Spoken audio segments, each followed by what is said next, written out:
Envoyés spéciaux Ilham Taoufiki, Clément Aline. Sur le tarmac de Bossangoa, le général Yahya s'apprête à raccompagner le Premier ministre sur le départ. Mais avant cela, il faut mettre un peu d'ordre dans les rangs. Toi là, tu les mets en rang. Tu fais en sorte qu'ils soient en ligne. Toi là, toi tu viens devant. Toi tu te mets derrière. Toi tu lui donnes ton arme.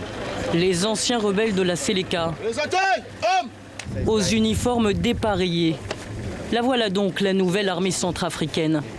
Passée en revue par un Premier ministre absent, une seule visite éclair en 2 mois de crise. La délégation gouvernementale s'envole. Les ex-Séléka redeviennent les seuls maîtres incontestés de Bossangoa. Plus de maires, plus de gouverneurs, plus de police. Une ville désertée aux 3/4. Les habitants chrétiens se sont réfugiés à l'évêché pour échapper aux violences de ces hommes, musulmans dans leur grande majorité. Mais pour le général Yahya, l'ex-Séléka n'est coupable de rien. Les fauteurs de troubles, ce sont les anti-Balaka, ces milices d'autodéfense villageoises qui les attaquent depuis 2 mois. D'ailleurs, l'expression n'est pas juste. Balaka, ça veut dire machette, coupe. Or, eux, ils n'ont pas de machette. Ils ont des lance-roquettes, des RPG, des AK-47. Ce sont des militaires qui ont fait leur classe. J'ai des photos d'eux. J'ai leur matricule. Ce sont des militaires, pas des anti-Balaka, mais des militaires bien formés. Ah, vous partez? Oui.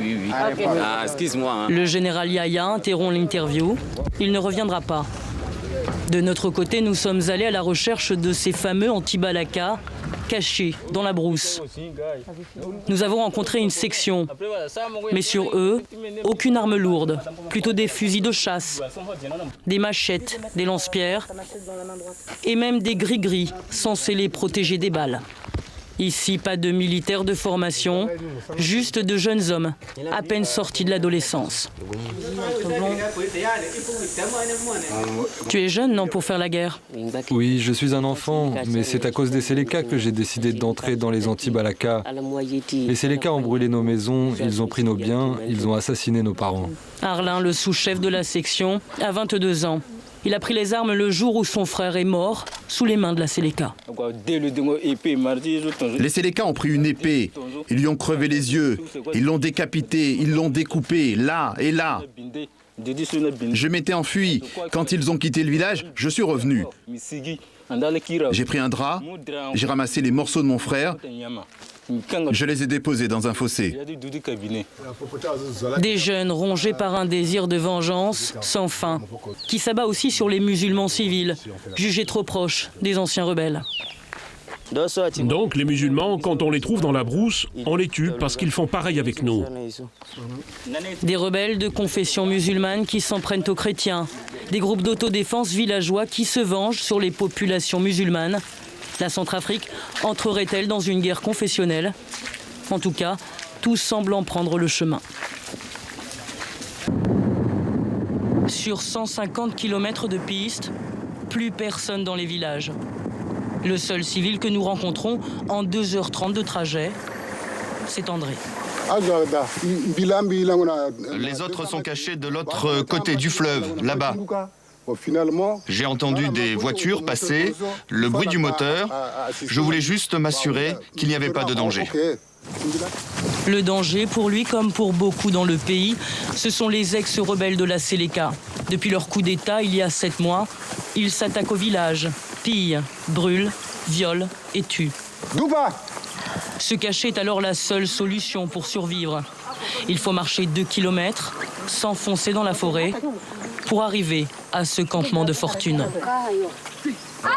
Revenez, ce n'est rien, ce sont des journalistes. Un à un, ils sortent des bois.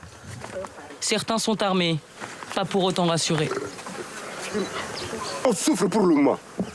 On dort très mal, on mange très mal. C'est pas possible. Qu'est-ce qu'ils vous font, les Séléka, exactement, qui vous poussent à fuir dans les... Ils nous tirent sur nous comme des animaux. Nous sommes des animaux pour le moment. Si on trouve... Là, ils sont là-bas, ils n'ont pas besoin de nous voir comme ça. Dès qu'ils nous voient, directement... On tire sur toi. Sur nous. Une quarantaine de personnes, une douzaine d'enfants, ce toit pour seul abri. Pour seul repas, du maïs ou quelques légumes cueillis dans les champs. Aucun médicament. Il y a bien un camp de déplacés à Bossangoa, à quelques kilomètres. Mais pour eux, c'est hors de portée. On a écouté ça dans la radio qu'il y a des jeunes gens qui sont venus, mais on ne peut pas sortir. Quand on sort, si les Sénégalais nous voient, ils nous tirent sur nous. Donc on n'a pas le moyen, même la possibilité pour sortir. Ils sont près de 400 000 dans tout le pays à vivre dans ces conditions. Et ceux qui parviennent à prendre la route atterrissent ici, dans la cour de l'évêché de Bossangoa. Mais leur sort n'est pas beaucoup plus enviable que dans la forêt.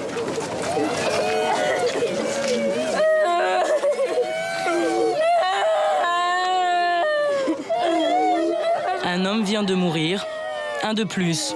Ici, 6 décès par jour, en moyenne.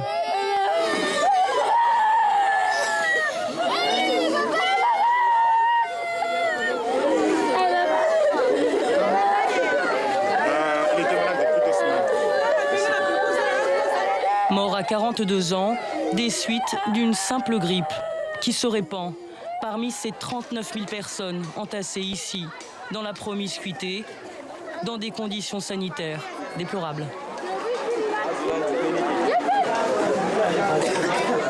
Nathalie, elle aussi, est prise de ce mal.